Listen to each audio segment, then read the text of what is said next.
വിശുദ്ധ കുരിശിൻ്റെ അടയാളത്താൽ ഞങ്ങളുടെ ശത്രുക്കളിൽ നിന്ന് ഞങ്ങളെ രക്ഷിക്കണമേ. ഞങ്ങളുടെ തമ്പുരാനെ, പിതാവിൻ്റെയും പുത്രൻ്റെയും പരിശുദ്ധാത്മാവിൻ്റെയും നാമത്തിൽ ആമേൻ.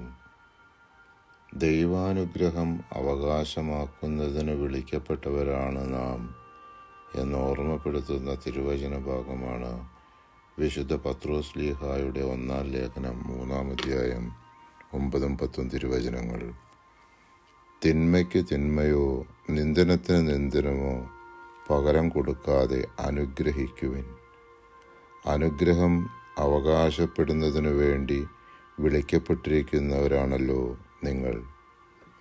ജീവിതത്തെ സ്നേഹിക്കുകയും നല്ല ദിവസങ്ങൾ കാണാൻ ആഗ്രഹിക്കുകയും ചെയ്യുന്നവൻ തിന്മയിൽ നിന്ന് തൻ്റെ നാവിനെയും വ്യാജം പറയുന്നതിൽ നിന്ന് തൻ്റെ അധരത്തെയും നിയന്ത്രിക്കട്ടെ. ദൈവാനുഗ്രഹത്തിനായി നമുക്ക് പ്രാർത്ഥിക്കാം.